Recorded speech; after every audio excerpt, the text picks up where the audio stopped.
To, ang balita ngayon, trending at pinag-uusapan ngayon sa mundo ng social media. Ang di umano'y balitang mukhang ang katotohanan na talaga ang siyang puputol sa mga kasinungalingan. Booking kayo ngayon, kaya pala pinalaya matapos ang pagsisinungaling. Special Envoy on Transnational Crime Ambassador na si Marcos Lacanilao, posible di umanong kumanta kung hindi hinarang ng Senate President na si Chis Escudero ang pagkakakontempt nito sa Senado. Tila nga may panibagong magandang balita na usap-usapan ngayon sa mundo ng social media na tila mukhang unti-unti na nga raw bang mabubuking kung sino ang mastermind sa likod ng mga di umano'y illegal raw na pag-aresto sa dating Pangulo na si Rodrigo Roa Duterte kung hindi pinigil ng Senate President na makulong sa mataas na kapulungan o Senado ang di umano'y sinungaling na ambassador na si Marcos Lacanilao. Kaya naman umani ng samut-saring komento sa mundo ng social media ang naging reaksyon ng Senate President na si Chis Escudero na hindi pirmahan ng contempt order na inihain ni Senator Bato de la Rosa at ng presidential sister na si Senator Amy Marcos patungkol sa tila nag-uutos na ikulong ang nasabing ambasador na si Lacanilao nang hindi raw ito magsabi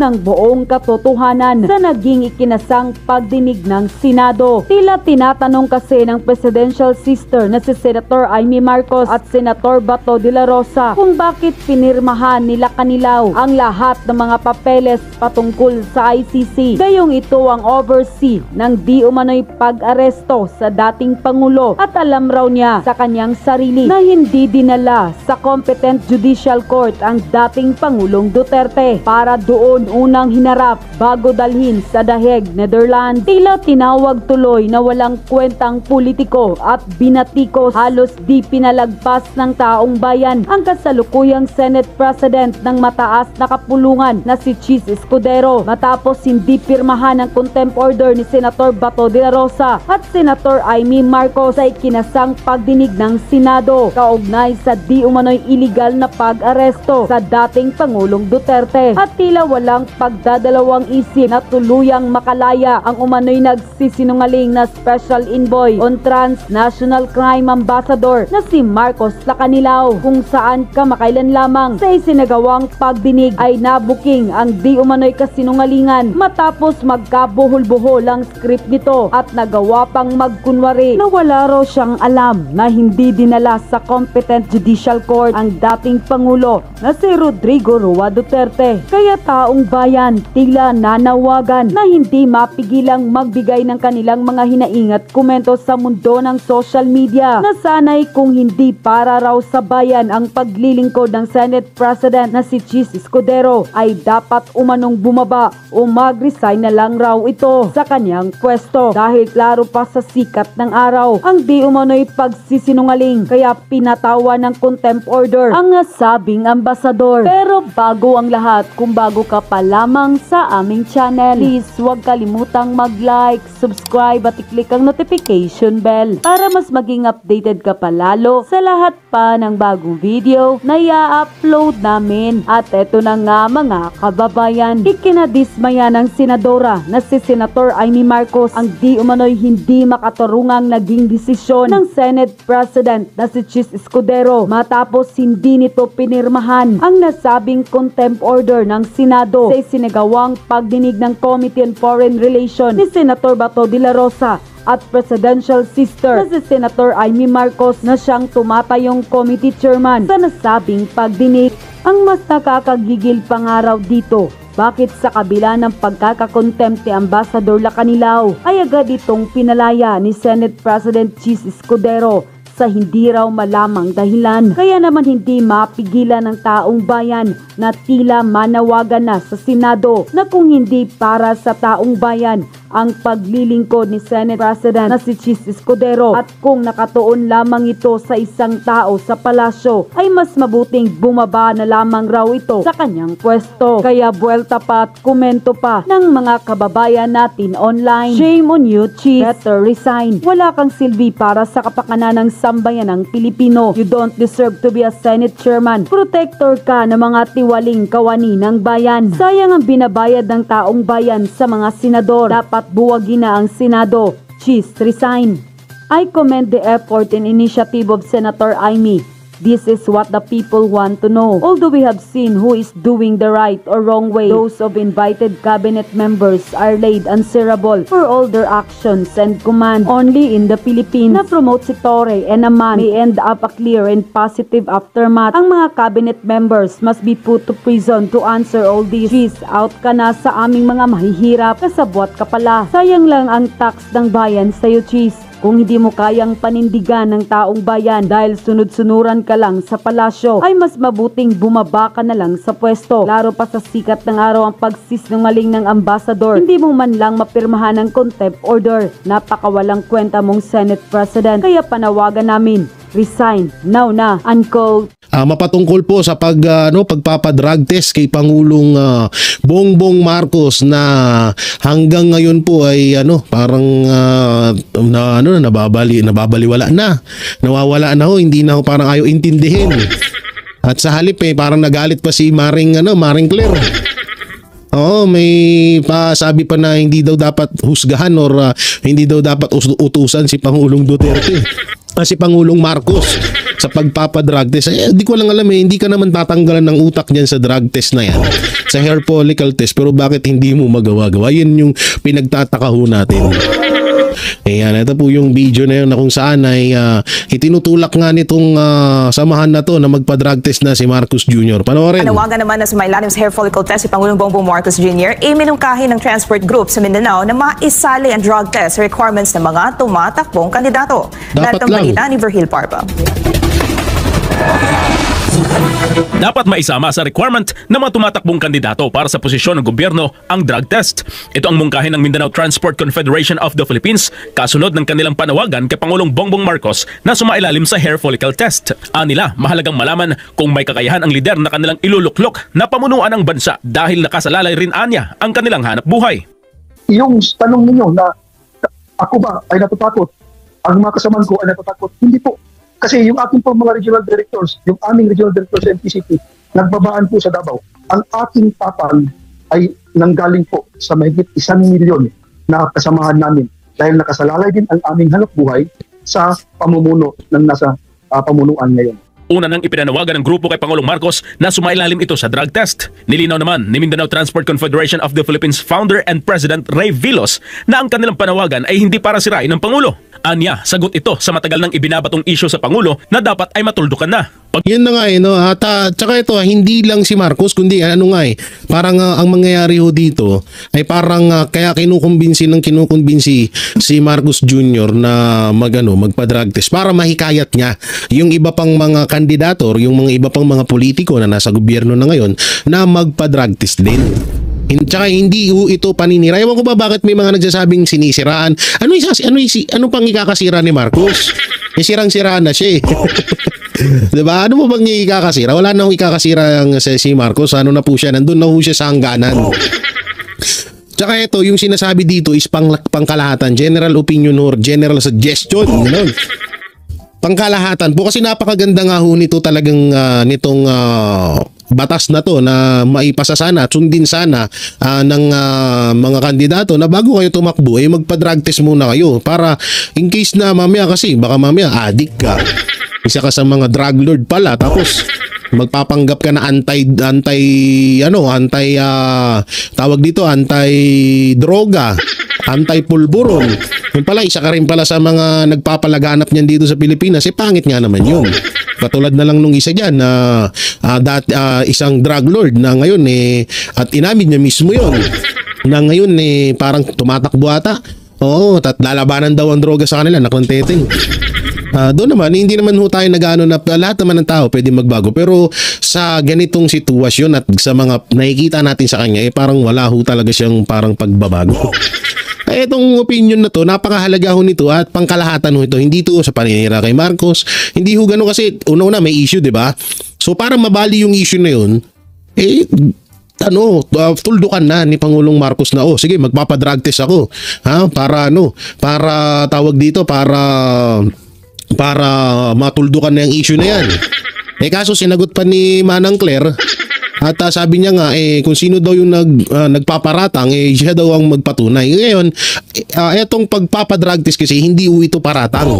Kundi ito ay utos ng taong bayan na kung sino ang naghalal kay Marcos Jr. Taong bayan ang dahilan na bakit naging presidente si Marcos Jr. So karapat-dapat niyang gawin ang kagustuhan ng taong bayan.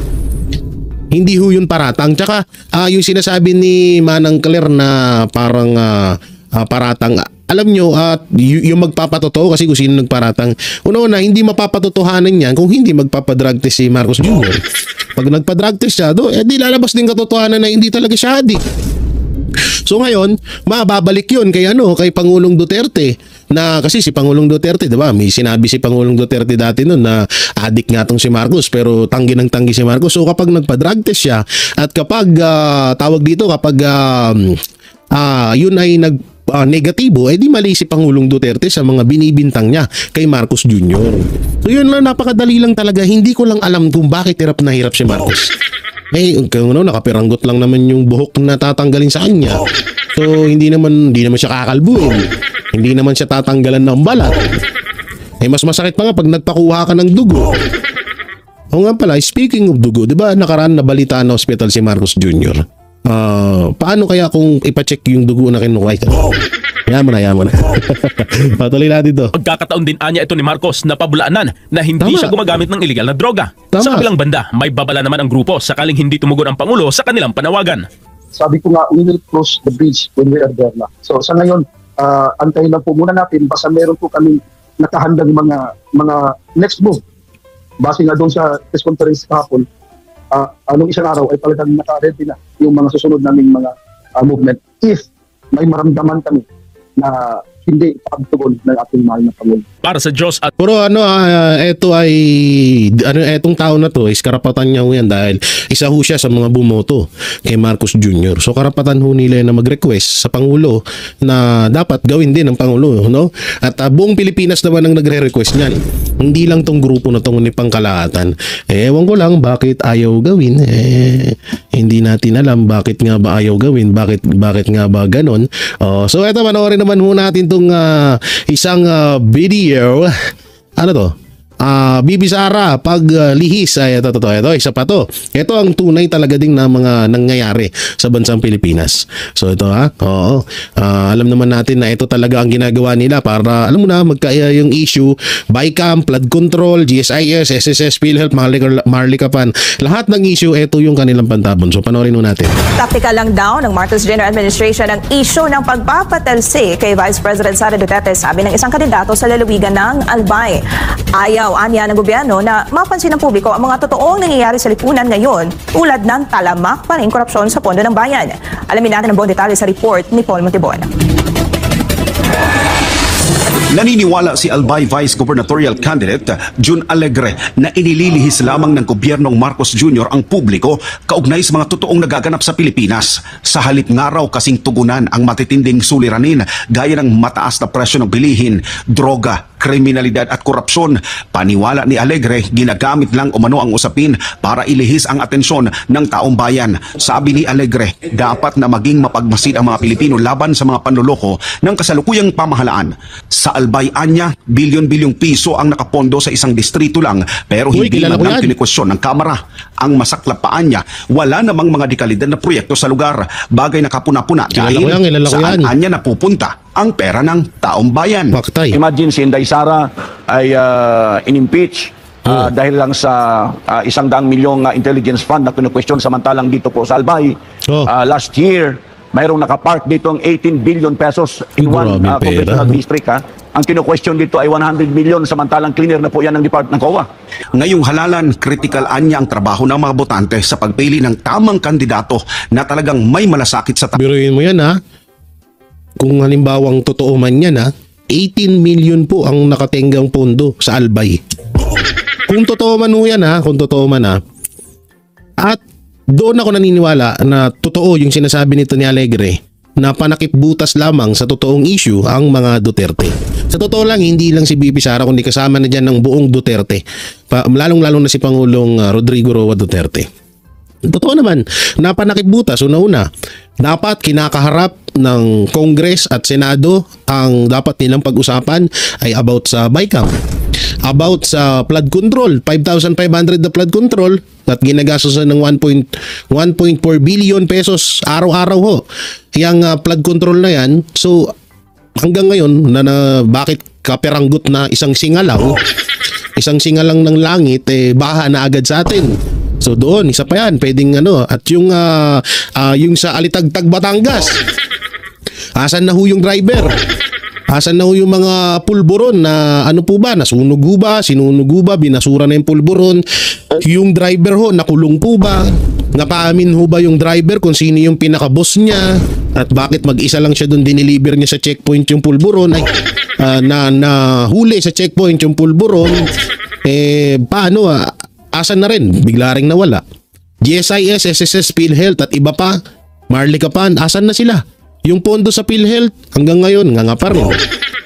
Lalong-lalo na, yung pinakamabigat na usapin yung BICAM report na merong blanco. So yun mga dapat pag-usapan ho ngayon sa bansang Pilipinas.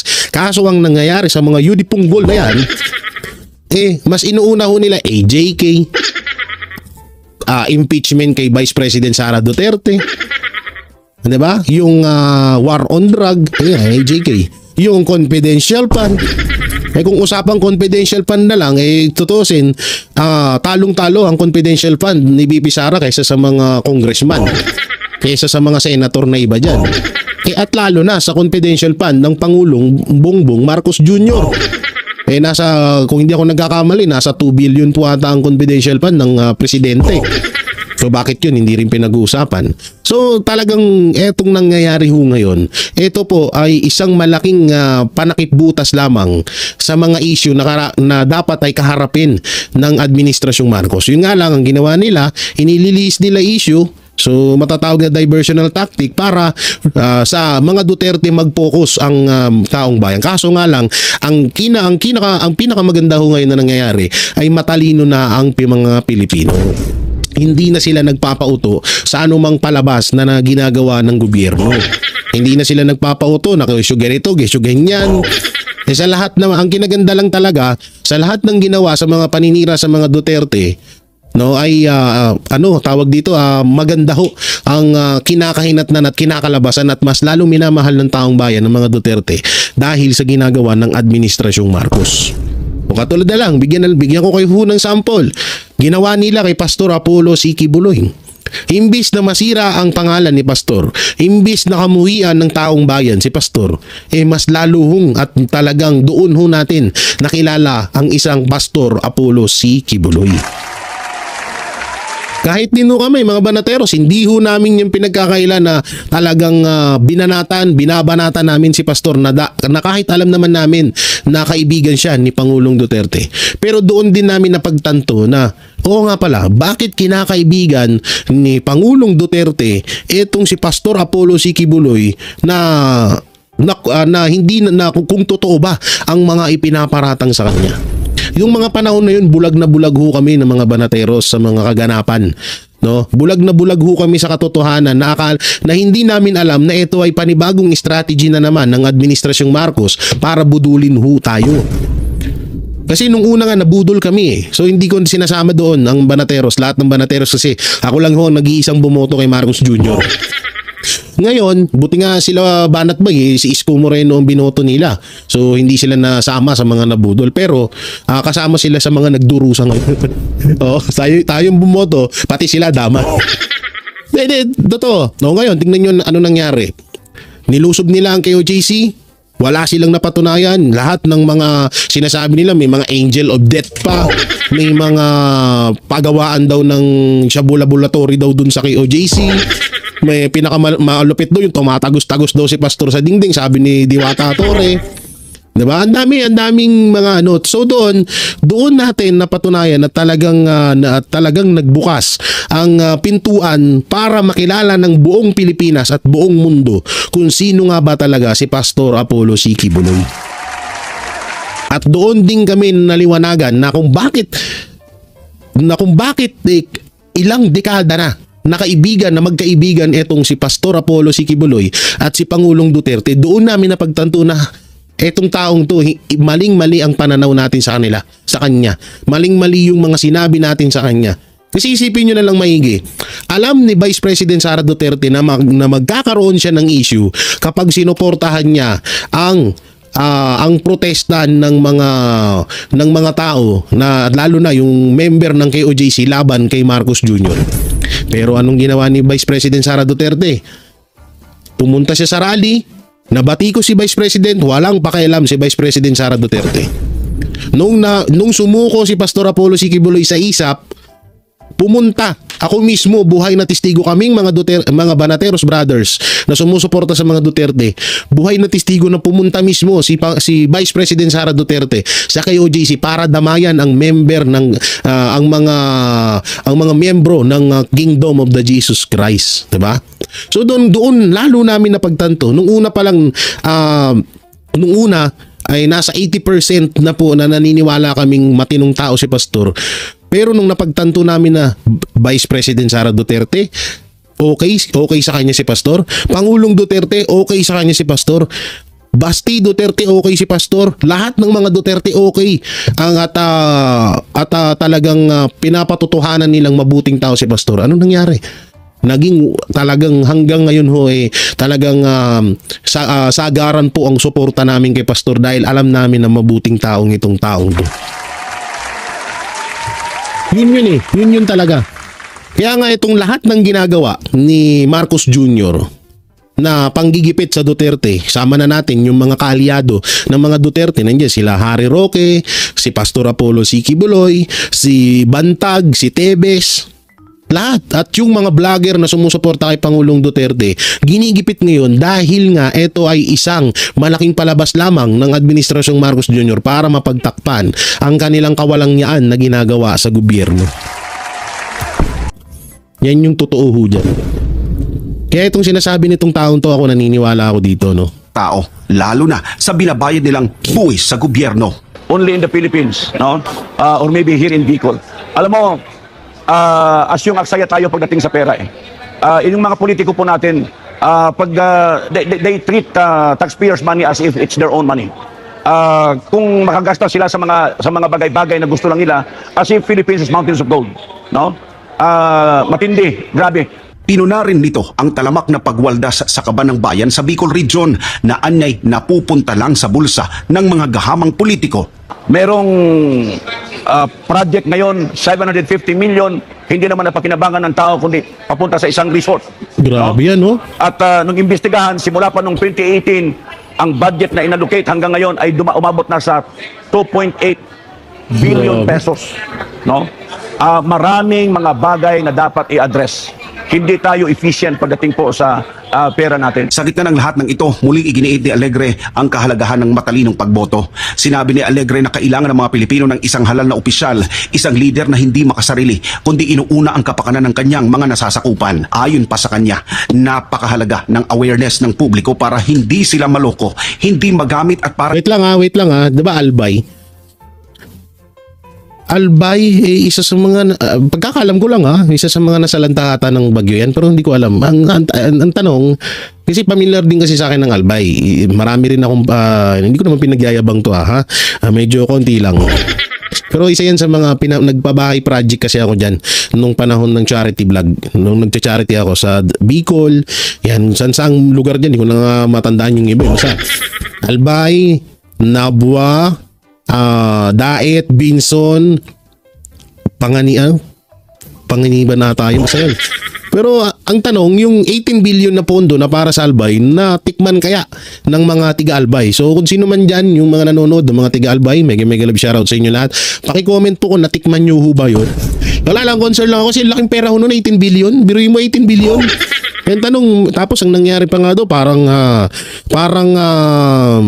mas nilaan daw sa resort. Ewan ko naku po, kawawa naman mga tiga-Albay. Para hindi mauwi sa wala ang kanilang kinabukasan. Samantala, bilang isang miyembro ng TDP slate ni dating Pangulong Rodrigo Duterte, manalo o matalo, hindi nila iiwanan si VP Sara Duterte. Ano man ang mangyari sa gitna ng mga kinakaharap nitong akusasyon at mga paninira. Well, yan ang pinakamaganda. Manalo matalo, Duterte pa rin tayo.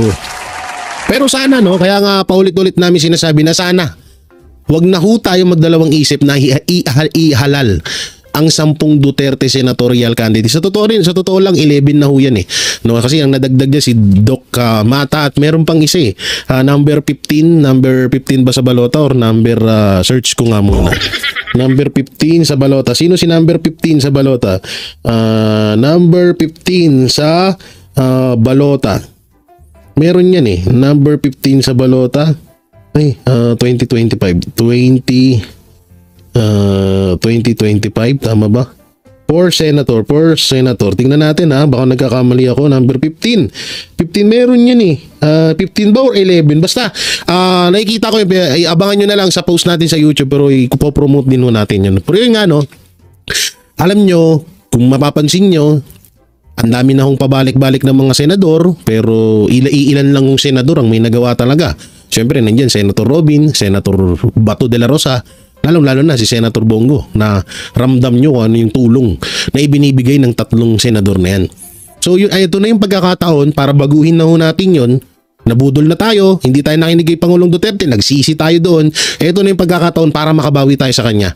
Na sa panahon nga ito, Pangulo, sureball na po na hindi magbabago ang aming puso't isip na susundin ho kayo.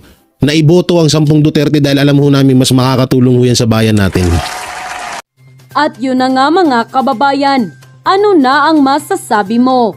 Kung mayroon kayong hinaing at komento patungkol sa balitang ito, please comment down below. Pag-uusapan natin yan sa comment section. At kung nagustuhan nyo ang video, ay huwag kalimutang mag-like at i-share na din para mas marami pang makaalam at umabot ito sa marami sa ating mga kababayan. Maraming salamat po!